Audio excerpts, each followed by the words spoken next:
Praise the Lord. मसीह यीशु के नाम में आप सबकी सलामती हो। आपकी भी सलामती हो। खुदावंद आप सबको बरकत दे। आमीन। तो इससे पहले मैं कलाम शुरू करूँ, मैं आपको कुछ बताना चाहता हूँ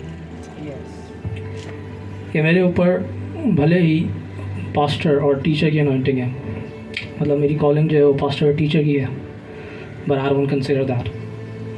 मैं अपने आप को पास्टर या टीचर नहीं कहता, बल्कि मैं यीशु मसीह के शागिर्द का शागिर्द हूँ। आमीन।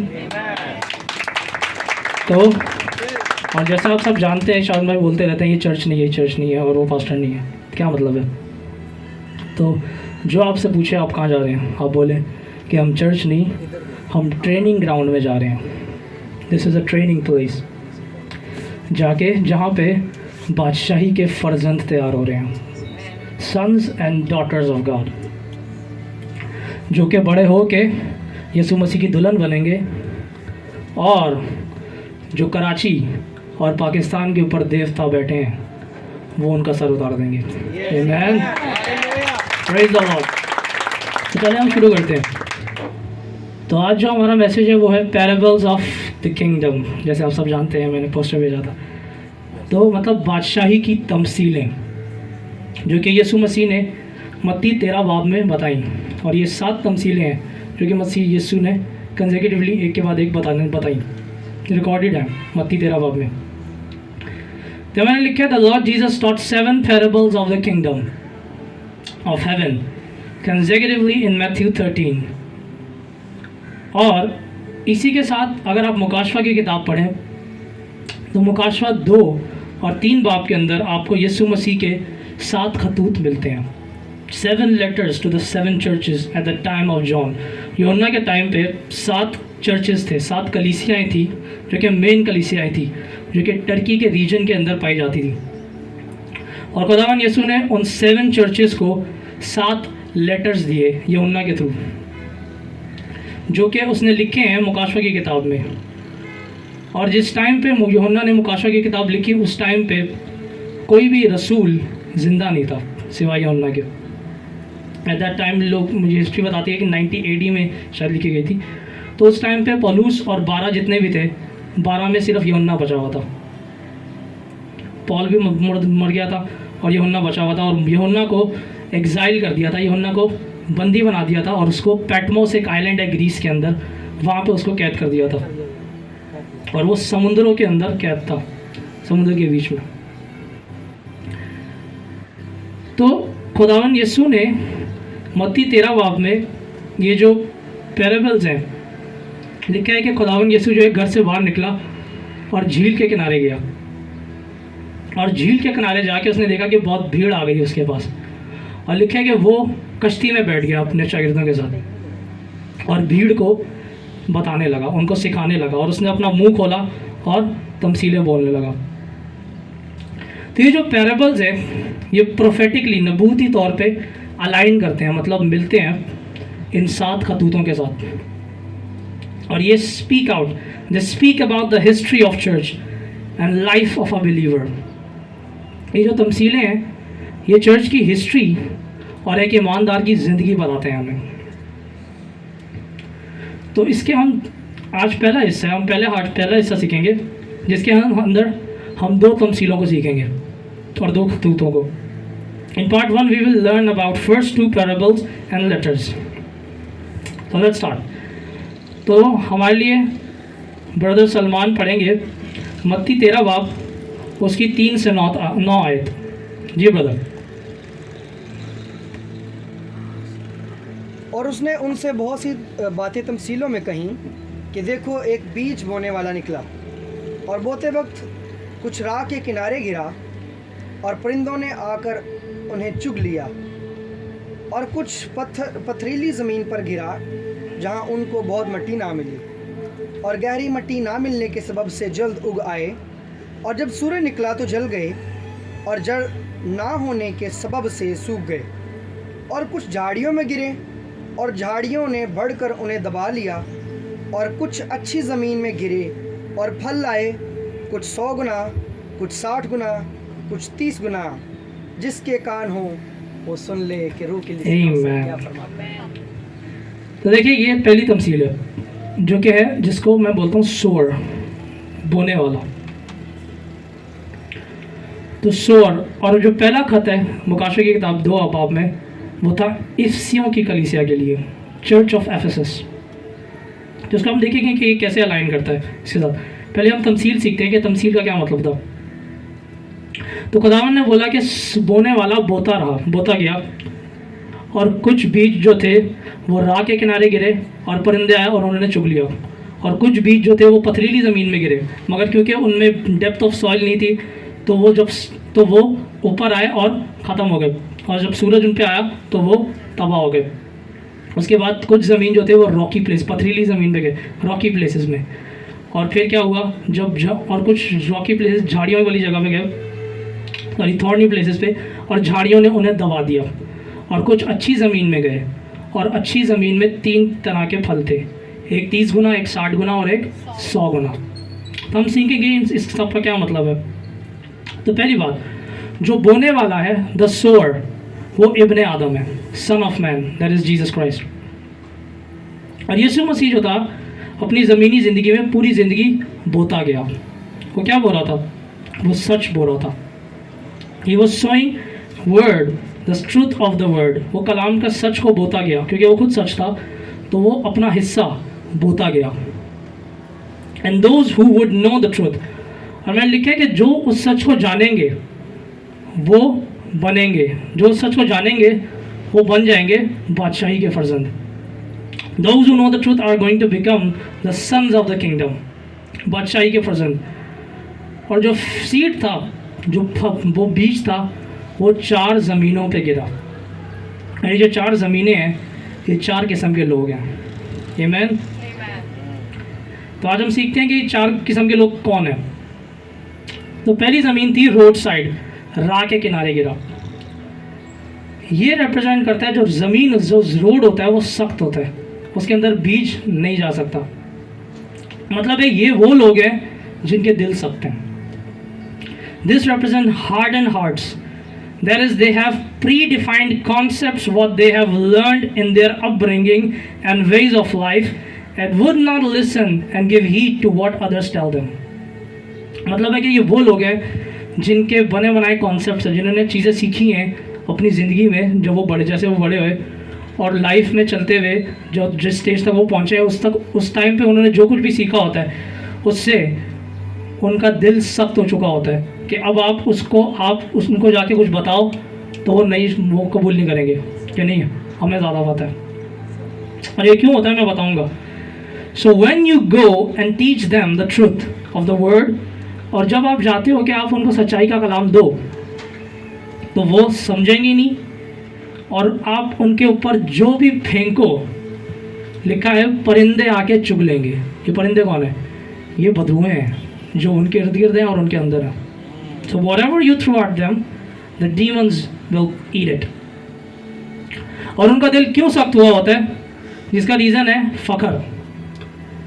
देखो फ़ख्र हर किसी के अंदर होता है नेचुरली, मगर उससे डील करना पड़ता है। तो ये वो लोग हैं जिन्होंने कभी फ़ख्र से डील ही नहीं किया। The heart has become hard when you don't deal with pride that is in you। क्योंकि जब आप फ़ख्र को डील नहीं करते तो आपका दिल सख्त हो जाता है, और इतना सख्त हो जाता है अगर आप उसको कंटिन्यूसली डील ना करो, एक टाइम आता है जब आप ऐसे बन जाते हो रोड साइड कि आपको कोई भी आके कोई तालीम दे, कोई करेक्ट करे, आप मानोगे ही नहीं। That is dangerous. तो इसीलिए फ़ख्र को जब आपको पता चल जाए आप में फ़ख्र है, उसी वक्त मार दें और खुदावन से हेल्प मांगे। आमीन। Let's go on. उसके बाद दूसरी ज़मीन थी रॉकी, पथरीली ज़मीन।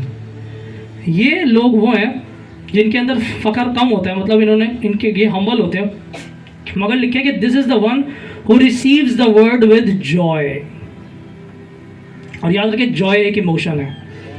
तो ये वो लोग हैं जो खुशी से इमोशनली और पैशन, जैसे आप उनको जाके कुछ बताओ वो पैशनेट हो जाएंगे और जोशीले, और वो एक्सेप्ट करेंगे। मगर लिखा है कि इस ज़मीन में डेप्थ ऑफ द सॉइल नहीं थी। अब ये सॉइल क्या है, सॉइल रिप्रेजेंट्स हंगर, भूख, to know the deeper knowledge of the truth. ये भूख है और वो बुनियादें हैं जिस पे एक इमारत खड़ी होती है। तो इनके अंदर बुनियाद नहीं बैठी हुई थी और आपने उनको जाके बताया और वो खुशी खुशी इमोशनली उनमें जोश था, जोशीले थे, जोशीला हर कोई होता है, आप उसको जाके बताओ, सच्चाई बताओ और वो जोश में आके है आप मैं आपके पीछे आ लेंगे। मगर लिखा है कि क्योंकि सॉइल नहीं था और वो ऊपर जल्दी उगाया और जब सूरज उस पर पड़ा तो वो मुरझा गया। क्या मतलब? If you only save a soul, अगर आप सिर्फ एक रूह बचा लो, आपने उसको डिलीवर कर दिया, उसको तालीम से ना दी, उसने मसीह को कबूल कर लिया, मगर आप उसको तालीम ना दो, उसको बादशाही की सच्चाइयाँ ना बताओ, उसको प्रिंसिपल्स जिस पे बादशाही खड़ी होती है वो ना बताओ, तो क्या होगा? वो ज़्यादा देर नहीं टिकेगा। It won't stand long. और खुदावन ने बोला कि ये टेम्परेरी है, ये वो शख्स है जो टेम्परेरी है, ये थोड़ी देर तुम्हारे पीछे आएगा, उसके बाद जब इस पर मुसीबतें आएंगी, जब कुर्बानी का टाइम आएगा कि बादशाही जो उसके अंदर है वो कुर्बानी डिमांड करेगी, ये भाग जाएगा। लिखे, if you only save a soul and does not teach him the foundational blocks of the kingdom, he would not stand for long. There is this passion would is temporary and would die out. उसका जो passion है, जो उसका जोश है, वो थोड़ी देर का है और वो जब उसके अंदर बुनियादें नहीं होंगी तो वो पैशन आहिस्ता आहिस्ता ख़त्म हो जाएगा जब मुश्किलात आएंगी। The passion would die out when sun scorches upon him. और ये सूरज क्या है? परसिक्यूशंस, मुश्किलात जो उसको बीच जो अंदर है उसकी वजह से आएंगी और वो डिमांड करेगी कि अब तू कुर्बानी दे। फॉर एग्जाम्पल, एक शख्स है, वो अपने ख़ानदान से बहुत प्यार करता है, तो आपको पता है हम वैसी ख़ानदानों के खिलाफ है। तो एक शख्स है, वो अपने ख़ानदान, वो बोलता है कि नहीं मैं अपने माँ बाप के बगैर नहीं रह सकता। वो बोलता है नहीं मैं अपने रिश्तेदार, मेरे कज़न्स मुझे बहुत अजीज़ हैं। तो जब बादशाही का कोई प्रोग्राम होगा या सपोज़ करें नाइट प्रेयर है, तो बादशाही उसे बुला रही है, वो बोलेगा नहीं मैं माँ बाप को छोड़ के नहीं आ सकता, वो नाराज़ हो जाएंगे। When relatives and family members call you and because you have so much high respect for elders, कुछ लोग हैं वो बोलते बुजुर्गों की बड़ी इज्जत करते हैं, और कुछ हमारे बुजुर्ग हैं जिनके बाल तो सफ़ेद है मगर उनमें हिकमत नहीं है, क्योंकि वो दुनियावी हिकमत है, उन्होंने खुदावन की हिकमत नहीं सीखी। तो वो लोग उन लोगों की बड़ी रिस्पेक्ट करते हैं और अपनी ज़ात पे बड़ा फ़ख्र करते हैं, जी हम गिल हैं, हम जट हैं, तो हम तो नहीं है छोड़ेंगे। तो मतलब आपकी ये जो फ़ख्र है अपनी फैमिली का, जो आपकी क्लोजनेस है अपने रिलेटिव से, जब बादशाही डिमांड करेगी कि तुम आओ तो वो नहीं आएंगे। And love for his family, he would stop working for the kingdom when it would demand sacrifice. आमीन। तो ये रोड साइड लोग हैं, सॉरी रॉकी प्लेसेस। उसके बाद हमारे पास है थॉर्नी, ये मेरे फेवरेट्स हैं, कांटे वाले लोग। थॉर्नी लिखे कि जो सीड था वो कांटों वाली ज़मीन पे गया, वो झाड़ियों में गिरा, और झाड़ियों में कांटे होते हैं, और लिखे कि जब वो उगा तो झाड़ियों ने उसे दबोच लिया। और यीशु मसीह ने इसको इंटरप्रेट किया कि ये झाड़ियाँ क्या हैं? ये वरीज़ हैं, ये वरीज़ हैं, मुश्किल ये दुनिया की मोस्ट रिस्पॉन्सिबिलिटीज़, ये वरीज़ हैं, वरीज़ ऑफ लाइफ। तो मैंने लिखा this soil is not much hardened. हालांकि इन लोगों का दिल सख्त नहीं होता इतना, और ये अच्छे दिल के लोग होते हैं, गुड हार्ट मगर मजबी दिमाग। This soil is not much hardened heart but good heart with a religious mind, they would acknowledge the truth but they are insecure। वो डरते हैं, अपनी रिस्पॉन्सिबिलिटीज़ को नहीं छोड़ के आ सकते, उनमें डर होता है कि है ये भी तो करना है हमें ये। तो मैं कल दुआ कर रहा था और मैं एक रहीमिया खान से हमारी एक रिश्तेदार है, उनकी कॉल आई, उन्होंने कुछ मंगवाना था। तो मैंने पापा ने मुझे बोला कि वो उनका वो ले, मैंने बोला पापा मैं दुआ कर रहा हूँ, मैं बाद में जाऊँगा। मैं क्या दुआ करके जब उठा, मैंने नहाना था, नहा के मैं गया, तो फिर मैं पापा के पास गया, हाँ क्या लाना था? तो पापा ने बोला बेटा वो देखो वो भी रिश्तेदार है, ये भी खिदमत है। मैंने बोला ये कैसी खिदमत है कि हम रिश्तेदारों की खिदमत करो। तो एनीवेज ये लोग जो हैं ये सच्चाई को एक्नॉलेज करते हैं, एक्सेप्ट करते हैं कि ये सच्चाई है। हाँ भाई आप सच बोल रहे हैं, मगर आएंगे नहीं। क्यों? जिम्मेदारियाँ पड़ी हैं। They are insecure because they don't want to leave their religion and love the world. ये दुनियावी लोग हैं, ये दुनिया से प्यार करते हैं, दुनियावी फंक्शंस पे जाएंगे मगर बादशाही जो बुलाएगी तो नहीं आएंगे। They would not sacrifice for the kingdom because they have responsibilities, worries of the world. दुनिया की परेशानियों में फंसे हुए हैं कि है शादी करनी है, पैसा कमाना है, मेरे पे ऊपर जिम्मेदारियाँ, बहन को भी पढ़ाना है, बच्चों भाइयों को पढ़ाना है, माँ बाप की खिदमत करनी है। मेरी बात सुने, जिम्मेदारियाँ हर किसी के ऊपर हैं। आई टेल यू, जो ज़मीन पे पैदा होता है वो जिम्मेदारियों के साथ पैदा होता है। हर किसी के पास जिम्मेदारी है। और कलाम से मैं आपको एग्जांपल देता हूँ। मूसा के पास बीवी भी थी और बच्चे भी थे, और उसने उनको बढ़ाना था, बच्चों की शादियाँ करनी थी, उनको रेस करना था। मगर जब खुदावन ने बोला इन्हें वापस भेज दे, he did it। वो रुका नहीं, उसने भेज दिया वापस। उसने बोला मुझे बादशाही का काम करना है। उसके ऊपर खुदावन की जिम्मेदारी बड़ी थी कि अपने घर की जिम्मेदारी। तो मतलब है कि आपको बैलेंस करना पड़ता है।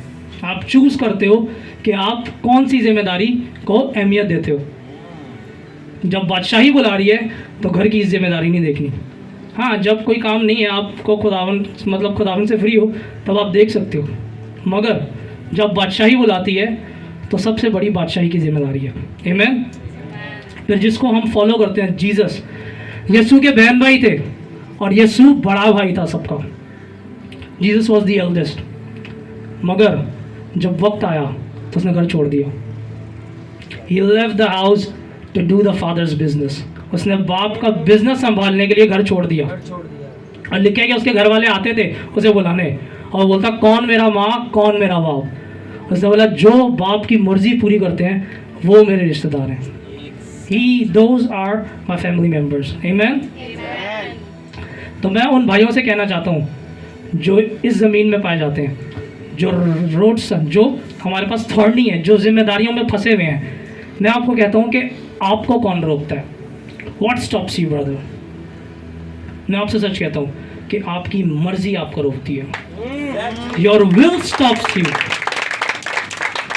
because you don't want to do it। You will make excuses। Yes। And say, brother, it is not possible for me to come। जैसे हमारे पे कुछ भाई हैं, बोलते हैं ब्रदर जी बड़ी मुश्किल है, नहीं आ सकता। तो जिम्मेदारियां बहुत है कि बोलते हैं कि भाई हम नहीं आ सकते। तो इस खुदावन की बादशाही में आना इसलिए मुश्किल नहीं है कि वो नामुमकिन है, नहीं, क्योंकि आप आना नहीं चाहते। You don't want to do it, क्योंकि आपकी मर्जी नहीं है उसमें। आप लिटरली कह रहे हैं brother it is not possible to walk with God. आप कह रहे हैं भाई बड़ा मुश्किल है खुदावन के साथ चलना। Can you say that to Enoch? कि आप हनूक को ये बोल सकते हैं? लेट मी टेल यू, वो आप पे हंसेगा। जो बाइबल में लोग हैं वो आप पे हंसेंगे और बोलेंगे हमारे पास भी जिम्मेदारियां थी मगर हमने किया। और वो आपसे सिंपली ये करेंगे, you are not worthy of the kingdom, कि आप बादशाही के लायक ही नहीं हो। अगर आप जिम्मेदारियां पूरी करते रहो, अपनी जिम्मेदारियां पूरी करते रहोगे तो खुदावंत के साथ आप नहीं चल सकते। आमीन। They would say our children cannot come because they cannot do this। और लोग बहाने बनाते हैं कि बच्चे छोटे हैं, वो नहीं इतनी दूर आ सकते। और बोलते हैं कि बच्चे जो है दूर जाएंगे गर्लफ्रेंड के साथ, मगर वो बादशाही के लिए नहीं आ सकते। वो डेट पे जा सकते हैं बाइक पे अकेले, मगर बादशाही के लिए नहीं आ सकते। तो लोग बोलते हैं, माँ बाप बोलते हैं कि बच्चे छोटे हैं। तो उन छोटे बच्चों के माँ बाप को मैं बताना चाहता हूँ कि जो सैमुअल था, सैमुअल 12 साल का था जब वो खुदावन के साथ चला। सैमुअल 12 साल का था जब वो नबी बना और वो अदालत कर रहा था इस्राएल की। और उससे भी बड़ी बात, योसाया बादशाह का किसका वध है? जोसाया ये आपको मिलेगा क्रॉनिकल्स में, पढ़ें। जोसाया बादशाह था जो कि 8 साल की उम्र में बादशाह बना, और 8 साल की उम्र पे उसके ऊपर गवर्नमेंट थी, उसके कंधों पे उसकी हुकूमत दे दी उसको, इसराइल का बादशाह। Josiah was a king at 8 years old and government was put on his shoulders and और हमें मिलता है कि योसाया और सैमुअल कामयाब थे और वो चले खुदावन के साथ। तो आप क्यों नहीं चल सकते? सिंपली क्योंकि आप चलना नहीं चाहते। So don't say you can not do it, it is you don't want to do it. तो फिर अब हम आगे बढ़ते हैं अच्छी ज़मीन। अब अच्छी ज़मीन पे आ रहे हैं। तो उसके बाद है अच्छी ज़मीन, गुड सॉइल। ये वो लोग हैं जो बादशाही की फाउंडेशंस पे बिल्ड हैं, जो समझते हैं कलाम को और इनका ज़ाती रिश्ता है खुदावन के साथ। Yes, Lord Jesus. तो ये वो लोग हैं जिनके अंदर बुनियादें डली हुई हैं और ये इनका रिश्ता है खुदावन के साथ। और इनमें भी 3 कैटेगरीज हैं, एक 30 गुना, एक 60 गुना और एक 100 गुना। तो ये वो लोग हैं जो मसीह के किरदार को अपनाएंगे। Yes, Lord Jesus. अब जो जितना अपनाएगा उस लेवल पे हो जाएगा। तो कुछ 30 गुना अपनाएंगे, कुछ 60 गुना और कुछ 100 गुना। और मैं आपको बताना चाहता हूँ कि नूह के दिन में 3 किस्म के लोग थे। There were 3 kinds of people in the day of Noah। और जो हम जिंदगी जी रहे हैं वो नूह के दिन है, डेज ऑफ नोआ। पहली कैटेगरी थी हनूक, दूसरी कैटेगरी थी नोआ, और तीसरी कैटेगरी थी सन्स ऑफ नोआ। जो नूह का खानदान था। तीनों बचाए गए मगर लेवल्स डिफरेंट है। हनूक जिंदा उठाया गया था, नूह बचाया गया और नबियों में शुमार हुआ, और उसके बच्चे फिर आगे बाकी उन्होंने औलादें पैदा की और वो भी बचाए गए। तो इसी तरह हमारे पास और एक और भी कैटेगरी थी, वो लोग जो मारे गए। तो जो मर रहे हैं वो लोग हैं जो तौबा नहीं करते, जो तौबा नहीं करेंगे और एंड में मारे जाएंगे। तो आखिरी दौर में 2 किस्म के हमारे पास बिलीवर्स होंगे। एक को हम कहते हैं मुर्गी, चिकन बिलीवर्स, और एक है औकाब, ईगल वंस। जो मुर्गी है वो सिर्फ वही देखती है जो ज़मीन पे हो रहा है, मगर औकाब ऊंचाइयाँ देखता है और वो ऊंचाई से देखता है ज़मीन पे क्या हो रहा है। तो हमें औकाब बनना है, मुर्गी नहीं बनना। और मैं आपको अपना तजर्बा बताना चाहता हूँ। जब मैं इस तमसील के बारे में सीख रहा था और मैं ये सुन रहा था कि हमें ओवरकमर बनना है, और ये हनूक और नूह ये कौन थे? ये हमारे प्रेडिसेसर्स हैं और ये हमारे से पहले चले। तो खुदावन मुझे बोल रहा था कि देख हनूक, नोआ, ये खुदा, ये गालिब आए। और जब मैं ये सुन रहा था मुझे एक आवाज़ आई और रूल कुद्दूस ने मुझसे बोला you can be the one. तो जैसे रूल कुद्दूस ने मुझे बोला जैसे हनूक चल सकता है, हनूक गालिब आया और वो जिंदा उठाया गया, you can also do it, you can be the one. और मैं आपसे कहता हूँ you can all do it, you can be the one. तो इसलिए अपनी जिम्मेदारियों को ना देखें, अपनी मर्ज़ी लाएं बादशाही में कि आप खुदावन के लिए हर चीज़ कुर्बान कर सकते हैं। अगर मर्ज़ी होगी तो आप भी कर सकते हैं। आमीन। अब हम देखते हैं कि जो लेटर था, जो खत था इफिसस की कलीसिया के नाम। तो सलमान भाई हमारे लिए पढ़ेंगे मुकाशफा 2 बाब उसकी 1 से 7 आयत। जी ब्रदर। इफिसस की कलीसिया के फरिश्ता को ये लिख के, जो अपने दाहिने हाथ में सितारे लिए हुए है और सोने के 7 चिरागदानों में फिरता है, वो ये फरमाता है कि मैं तेरे काम और तेरी मुशक्क़त और तेरा सब्र तो जानता हूँ, और ये भी कि तू बदों को देख नहीं सकता, और जो अपने आप को रसूल कहते हैं और हैं नहीं, तूने उनको जमा कर झूठा पाया, और तू सब्र करता है और मेरे नाम की खातिर मुसीबत उठाते उठाते थका नहीं। मगर मुझको तुझसे एक शिकायत है कि तूने अपनी पहली सी मोहब्बत छोड़ दी। बस ख्याल करके तू कहाँ से गिरा है और तौबा करके पहले की तरह काम कर। और अगर तू तौबा ना करेगा तो मैं तेरे पास आकर तेरे चिराग दान को उसकी जगह से हटा दूंगा। अलबत्ता तुझ में ये बात तो है कि तू नेकियों के कामों से नफ़रत कर रखता है, जिनसे मैं भी रखता हूँ। जिसके कान हों वो सुने कि रूह कलीसियाओं से क्या फरमाता है। जो गालिब आएगा मैं उसे ज़िंदगी के दरख्त में से जो खुदा के फिरदौस में है फल खाने को दूंगा। आमीन। तो खुदावन यहाँ पे कह रहा है, अब देखें, जो चर्च था वो रसूलों के दौर में खड़ा हुआ, मगर ग्रेजुअली उसमें डाउनफॉल आया और इतना आया कि आहिस्ता आहिस्ता सब ख़त्म हो गया, सच्चाई गुम गई, तबाह हो गई, किसी को नहीं पता सच क्या था। और आहिस्ता आहिस्ता फिर सच सामने आता गया और आ रहा है आहिस्ता आहिस्ता। तो हर एक जो मर्द खुदा होता है, मैन ऑफ गॉड, उसकी ज़िंदगी में एक पॉइंट आता है जब खुदावंद उससे डिमांड करता है कि तूने पहली सी मोहब्बत खुद छोड़ दी। मुझे याद भी आता है बेनियन का वाक़या। बेनियन जो था बहुत ज़्यादा क्रूसेड्स और मिनिस्ट्री के काम में फोकस कर रहा था और खुदावन ने उससे आके बोला कि बेनी तू मुझे टाइम नहीं दे रहा, you have lost that first love that you had. तो हर किसी की ज़िंदगी में एक पॉइंट आता है कि जब उसकी अंदर जो आग होती है, जो भूख होती है खुदावन को देखने की, खुदावन को ढूंढने की, वो कम होती जाती है और एक टाइम आता है कि वो बैठ जाती है, स्टैटिक हो जाती है, एक ही पॉइंट पे रुक जाती है, बढ़ती नहीं है। तो खुदावंद आके बोल रहे हैं ऐसी कलीसिया के लिए, जैसे हमने सीखा कि ऐसे लोग खड़े होंगे, 4 ज़मीनें हैं, तो जो अच्छी ज़मीन है उनमें ऐसे लोग आएंगे जिनकी ज़िंदगी में ऐसा एक पॉइंट आएगा कि जब वो फर्स्ट लव खो देंगे। तो उनको खुदावन बोल रहा है कि तौबा करो और जहाँ से छोड़ा है वहाँ से दोबारा खड़े हो। Repent and get back to your first love. जब तुम देर तक रात को मेरे साथ गुजारते थे, तो खुदावन वो डिमांड करता है। तो खुदावन बोल रहा है कि तुम अच्छे हो। खुदावन इसी को कलीसिया को बोल रहा है, तुमने मेरे लिए सहा है और तुम सहते सहते थके नहीं हो, मगर तुमने पहली सी मोहब्बत खो दी।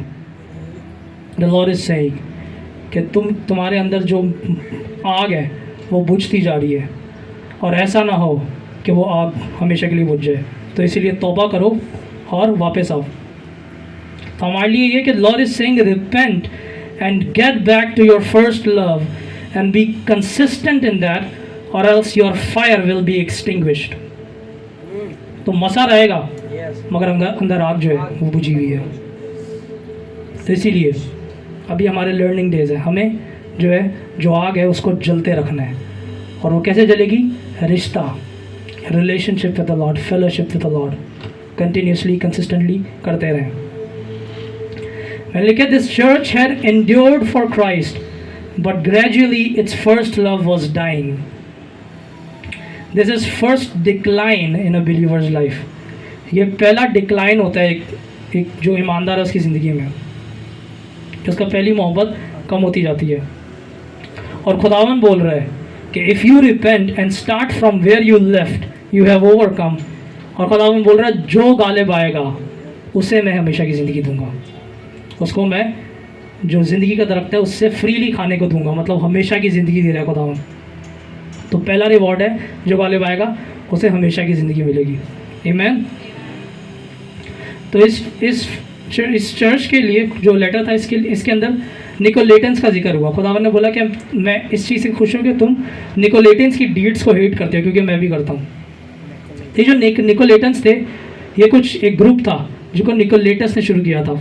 ये हम जानेंगे अगली सीरीज़ में, जो हमारा अगला पार्ट आएगा उसमें हम जानेंगे, उसको डीप में जानेंगे कि ये निकोलेटेंस कौन थे और इन्होंने क्या शुरू किया था। आमीन। तो let's go to the second parable, जो कि हमें मिलता है मत्ती 13 बाब 24 से 30 आयत में, जो कि है वीट एंड टेयर्स, गंदुम और जो गंदमी रंग की एक झाड़ी होती है जो कि वाइल्ड रीड होती है, वो उसका पैराबल है। तो सलमान में हमारे लिए पढ़ेंगे मत्ती 13 बाब उसकी 24 से 30 आयत। उसने एक और तमसील उनके सामने पेश करके कहा कि आसमान की बादशाही उस आदमी की मानद है जिसने अपने खेत में अच्छा बीज बोया, मगर लोगों के सोते में उसका दुश्मन आया और गेहूं में कड़वे दाने भी बो गया। बस जब पत्तियां निकलीं और बालियां आईं तो वो कड़वे दाने भी दिखाई दिए। नौकरों ने आकर घर के मालिक से कहा, आए खुदावंद, क्या तूने अपने खेत में अच्छा बीज ना बोया था? उसमें कड़वे दाने कहाँ से आ गए? उसने उनसे कहा, ये किसी दुश्मन का काम है। नौकरों ने उससे कहा, तू क्या चाहता है कि हम जाकर उनको जमा करें? उसने कहा, नहीं, ऐसा ना हो। कड़वे दाने जमा करने में तुम उनके साथ गेहूं को भी उखाड़ डालोगे। कटाई तक दोनों को बढ़ने दो, और कटाई के वक्त में काटने वालों से कह दूंगा कि पहले कड़वे दाने जमा कर लो और जलाने के लिए उनके गट्ठे बांध लो और गेहूं मेरे खत्ते में जमा कर दो। आमीन। तो हमें मिलता है कि गंदुम और कड़वे दाने, व्हीट एंड टेयर्स।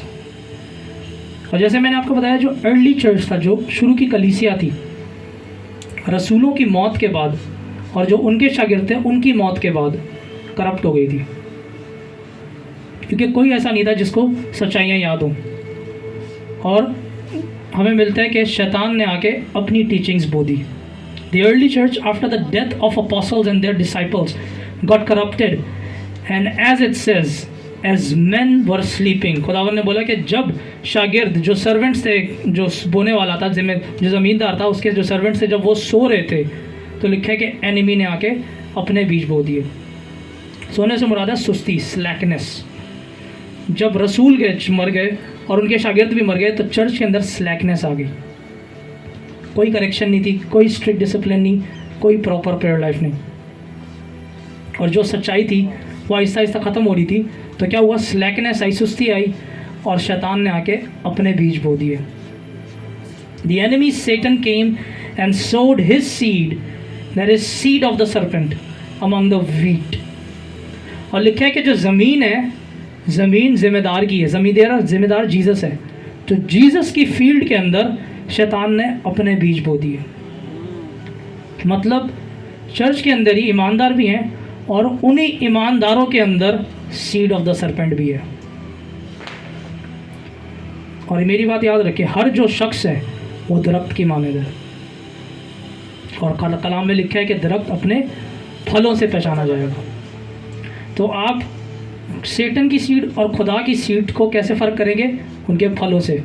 देखो कि उसका फल क्या है, क्या वो आपको यीशु के करीब लेके जा रहा है या उससे दूर। So watch it. So that means there were true servants of God listening and doing his will, and there were also those who pretended to be servants of God but were actually instruments of Satan, sons of the devil। तो मैंने लिखा है कि उसी कलीसिया में खुदावन के लोग भी थे जो ये खुदावन की आवाज़ सुनते थे और उसकी मर्ज़ी कर रहे थे, और उन्हीं के दरमियान शैतान के लोग थे जो उसकी आवाज़ सुन के उसकी मर्ज़ी कर रहे थे। टेयर, अब जो ये जो कड़वे दाने होते हैं, ये बिल्कुल वीट की तरह लगते हैं। अगर आप वीट की फील्ड में जाओ, गंदुम की फील्ड में जाओ, तो गंदुम की जो एक डाली होती है, और उसके साथ ही आपको दिखेगा एक और डाली होगी जो कि कड़वे दानों की होगी, जिसको टेयर बोलते हैं इंग्लिश में।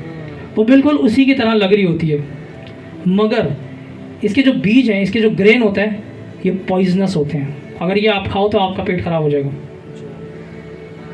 तो मैं लिखे, tare looks like wheat but it is actually a wild reed. ये एक जहरीली जंगली पौधा है, and has poisonous grain. So these man of God, so called, और ये जो so called man of God हैं, जो खुदावन के लोग बोलते हैं मगर है नहीं, ये आपको बाइट करेंगे और इंजेक्ट करेंगे अपना पॉइजन। और ये पॉइजन क्या है? False teachings. और इन टीचिंग्स के लिए पॉलूस एक लफ्ज़ बोलता है जो है डॉक्ट्रिन्स ऑफ डीमंस। जो टीचिंग्स है जो बदरूहों की तरफ से आती है, और उनके कुछ एग्जांपल्स मैं आपको देता हूँ। वो है प्रॉस्पेरिटी गॉस्पल। प्रॉस्पेरिटी गॉस्पल क्या है? कि खुदावन यीशु मसीह जो है वो चाहता है कि आप बस प्रॉस्पर करते रहो, आप कामयाब होते रहो, आप वेल्दी होते रहो। बगैर आप मुश्किलात सहे हुए। बस वो चाहता है कि आप पे मुश्किलात नहीं आएंगी, आप खुदावन ने आपको बस प्रॉस्पर करना है। और दूसरी है Jesus is not fully God nor man, जो कि हमें मिलती है आज के दौर में यहोवा विटनेस में। यीशु मसीह जो है वो ना फुली खुदा है ना फुली इंसान है, वो फरिश्ता और इंसान के बीच का कोई बीइंग है। और एक और जो टीचिंग है वो है बाप को रद्द कर देना, डिनाइंग द फादर, जो कि हमारे पास है ओनली जीसस वाले। तो let's move on. This was happening in the church, और ये चर्च में हो रहा था, और ये स्मरना के चर्च में था। आगे हम खत पढ़ेंगे स्मरना के चर्च का, उसमें आप देखेंगे। तो मैं भाई से दरख्वास्त करूँगा कि वो पढ़ें हमारे लिए मुकाशफा 2 बाब उसकी 8 से 11 आयत।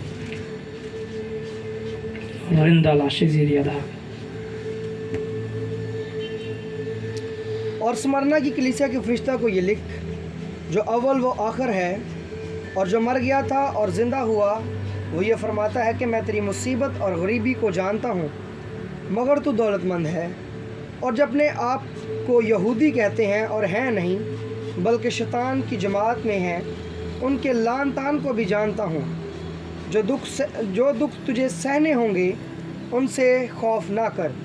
देखो अबलीस तुम से बाज़ को कैद में डालने को है ताकि तुम्हारी आजमाइश हो, और 10 दिन तक मुसीबत उठाओगे। जान देने तक भी वफादार रह तो मैं तुझे ज़िंदगी का ताज दूंगा। जिसके कान हो वो सुने कि रूह कलीसियाओं से क्या फरमाता है। जो गालिब आए उसको दूसरी मौत से नुकसान ना पहुँचे। आमीन। तो खुदावन यहाँ पे बोल रहा है कि स्मरना की कलीसिया में कुछ यहूदी थे जो अपने आप को बोलते यहूदी थे, यहूदी मतलब खुदा के लोग, मगर वो थे नहीं। और उनके लिए इंग्लिश में टर्म यूज़ है कि वो बिलोंग करते थे सिनेगॉग ऑफ सेटन से। सिनेगॉग जो है यहूदियों के लिए वो जगह है जहाँ पे उनको शरीयत सिखाई जाती है और उनको खुदा की टीचिंग्स दी जाती हैं। तो यीशु बोल रहा है कि तुम में कुछ यहूदी हैं जो कि मेरे सिनेगॉग नहीं बल्कि शैतान के सिनेगॉग से बिलोंग करते हैं। मतलब so Jesus is saying their synagogue belongs to Satan. That means what they teach और preach is actually coming from the devil directly. So this was happening in the church of Smyrna, and there were Jews who claimed to be Jews, but they were actually drifting Jews away from the truth, and Jesus calls them synagogue of Satan. खुदावंद बोल रहा है कि ये शैतान के synagogue से belong करते हैं। तो सिनेगॉग में मैंने आपको बताया तालीम दी जाती है, तो मतलब शैतान इनको आके तालीम देता है, और ये वही तालीम स्टेज पे आके देते हैं। यूहन्ना के दौर में, अब मैं आपको कुछ हिस्ट्री बताना चाहता हूँ। यूहन्ना के दौर में स्मरना जो था वो western sea port of Turkey पे लोकेटेड था, जिसके लिए आज जो सिटी है टर्की में उसको इज़मिर बोलते हैं। इज़मिर इस करंट डेज स्मरना। और इसके अंदर पेगन बुत परस्ती के टेम्पल्स थे, और जिसमें मेन टेम्पल था जूस का टेम्पल। ज्यूस जो था वो मेन बड़ा खुदा था ग्रीक्स का, और ये सेंट्रल जगह थी सीजर वर्शिप की। जो सीजर था, जो एम्परर होता था, उसको भी खुदा माना जाता था, और जो उसके एम्पायर में पूरे लोग होते थे वो उसकी वर्शिप किया करते थे। और साल में एक दफ़ा पूरी नेशंस रोमन एम्पायर के अंडर आती थी और वो बखूर जलाती थी सीजर के लिए, और जो नहीं करता था वो दुश्मन माना जाता था। और इस दौर में पॉलीकार्प एक बिशप था स्मरना का, और पॉलीकार्प जो था वो यूहन्ना का शागिर्द था। उसको पकड़ लिया गया था कि इसने बखूर नहीं जलाया सीजर के लिए, और इसको ज़िंदा जला दिया गया था 155 AD में। और लेट मी टेल यू, जो शैतान है वो भी सच खुदा से ही सीखता है, क्योंकि सच खुदा के अलावा किसको पता। शैतान के अंदर डिसीट, झूठ भरा हुआ है। तो शैतान जो है उसने अपने लोग भेजे हुए हैं कलीसियाओं में कि वो सच को ला के उसको बताएं। Satan also learns from God the field। जैसे हमने देखा कि जो ज़मीन है वो जिम्मेदार की है, खुदा की है, मगर उसी ज़मीन के अंदर टेयर्स भी हैं, कड़वे दाने भी हैं, जो कि कड़वे दाने डेविल के हैं। Satan also learns from God the field is of God, and in the same field there were sons of God and the sons of the devil। तो मतलब है कि जब कोई खादिम नबूवत कर रहा होता है या कोई मुकाशफा बता रहा होता है या कोई हिकमत सिखा रहा होता है, तो उसी दरमियान मॉनिटरिंग स्पिरिट्स भी होती हैं।